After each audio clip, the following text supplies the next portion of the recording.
Things I wish I knew before shooting my first matric farewell. Yo.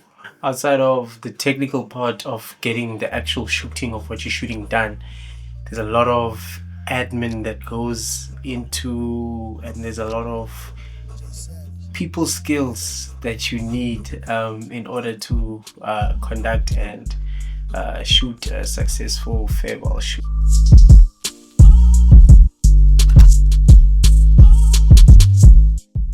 Who's this video for? It's primarily for photographers, especially those who are starting out, who are maybe feeling a little bit anxious getting their first matric farewell booking. I know I was many moons ago scrolling through YouTube looking for the perfect tutorial on how one goes about, and yeah, here's what I wish I knew. Let's talk about gear. For a matric farewell, you need 3 things. These 3 things are a non-negotiable. Camera body, anybody, everybody. Second thing you need is a lens. So with your type of lens that you're going to use, with this, I'm not going to recommend any specific type. Unlike with events you might want to maybe go for more zoom lenses, but with a matric farewell is just basically a series of portraits. It's basically portrait shooting. So depending on your arsenal and what you have, I know for the longest time when I started out, I would shoot a matric farewell with prime lenses. I'd shoot most of the portraits with a 50mm f1.8 50-50y, and then group pictures with maybe an entire family or that type of thing. I'd switch it to a 24mm f2.8. Again, you can also get away with zoom lens or even your kit lens. There isn't really too much of a train smash with what lens you choose. Work with what you have.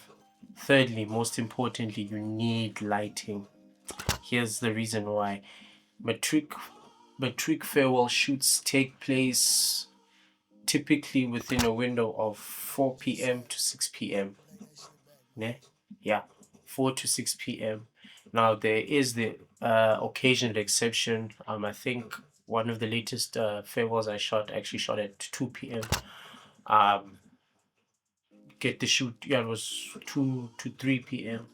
But typically 9 times out of 10 you'll have the shoot happen at 4 up until 6.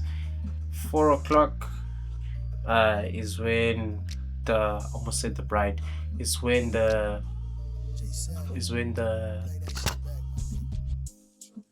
girl will probably come back from makeup, and then they'll get dressed with their lavish dresses.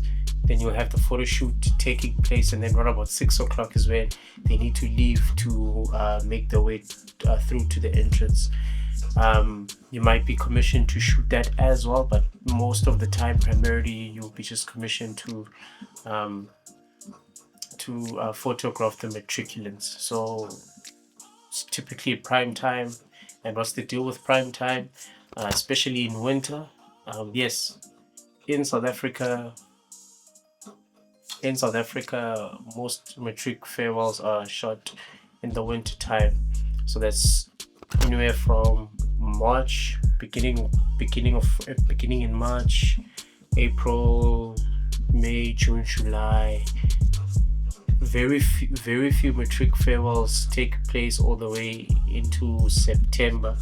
Typically, the rationale for this is that the schools want to get it out of the way so that the kids can focus on their final exams. So most of the matric farewells take place end of Q1, Q2, and then maybe into Q3, but that's typically around winter time. By the time summertime comes, most of the matric farewells are out of the way. So here's the thing: the sun goes down, you need lighting. It is almost a non-negotiable. It is not necessarily because you will be shooting outside. A lot of the time be shooting outside where it gets dark. But even if you're shooting indoors, if you shoot indoors, a rule of thumb is your images are most likely going to come out better if you have your own proper lighting. So carry a speed light. Those are the 3 things in terms of gear that you need to prep. Time management. This is the biggest issue that I find while shooting fails. My beef is with the makeup artists. 9 times out of 10, 9.5 times out of 10, 99 times out of 100, the female what do you call, it's not a bride, anyways, the one that needs to get their makeup done, 9 times out of 10 they come late to the shoot. So if a shoot starts from 4 o'clock, if your shoot is set for 4 o'clock, I always have that situation with hello, molweni ma'am, sifikile kule ndawo, sifikile kwi-shoot enye ndawo. Yo mntanam, no, we're running late, man. Sokolisa ngulo mntu we-makeup. Simshiye pha ngo-2, wada. Guys, parents, if you're watching this, please be on time to your shoots. I don't know why. I don't know if it's just me. Maybe I'm the one who's cursed, but it's always the makeup people. Makeup people, stop doing this. You are putting... Stop it. What happens is the number one reason for the shoots the number one reason for shoots going on late is that the matriculants are delayed by the makeup artist. Maybe the makeup artist is taking too many bookings, and so things overlap and they go over time. It's a whole thing. So please, if you're responsible for booking makeup for maybe you're a parent and you're responsible for sorting out the makeup, please make sure it's done on time, because guys, makeup is a problem. For the photographers, this brings a huge dispute when it comes to time management, because I've had situations where I booked from 4 to 6 and the matriculant says no, they're running late, I'll be there 5:30. No, I'll be there 6:30. No, I'll be there for and then all of a Sunday the time is finished, and now parents are going to argue with you, Guti,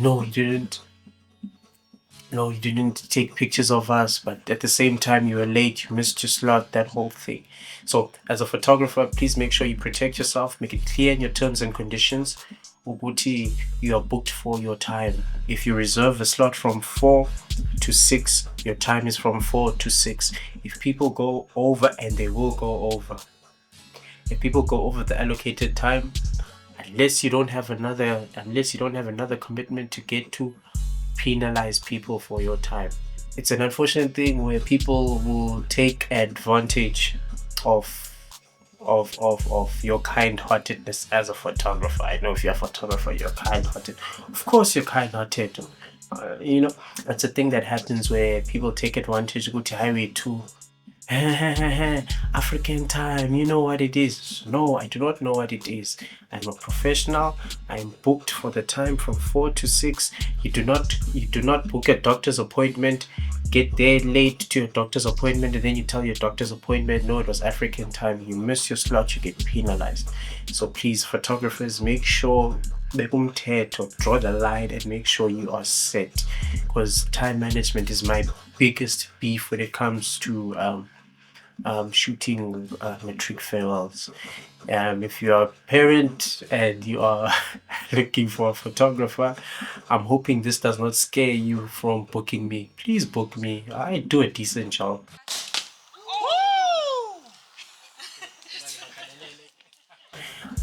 You will be more than happy with the service I provide, but please, let's respect each other. I'm a professional and you want a professional service, so yeah, time management. Get that off my chest. Overall editing. Don't do too much. Clean, sharp, little goes a long way. Of course, you have your own creative style, and your client will book you based off of your portfolio. But if you're a first timer, don't feel any sort of pressure in terms of getting the edit done. Make sure people look nice, make sure people look clean. Don't be shy to talk to your client. Typically, the people that are responsible for the booking, the parents will just offlay that responsibility to the kids that are doing the booking. So talk to the client, ask them, are they happy? Or if you're stuck, just ask for a reference in terms of what type of look what type of look should you go for. A bonus tip is make sure you arrive early to your shoot. If you're set from 4 to 6 and it's at a location, get there at 3. It'll save you a lot of time and hassle. Another bonus tip, if you wanna impress, make a good lasting impression on your first Matric farewell shoot, have a shot list ready. By that I mean use something like Pinterest, get inspiration, get poses that you'd like to do, and do your best to recreate them. Your clients will love it. If you found this video insightful, let me know. If you're coming from your first Matric farewell shoot, let me know. If you're a veteran and for whatever reason you're watching this and you disagree with something or agree, let's argue there. Otherwise, I will see you guys on the next one. That being said, ciao.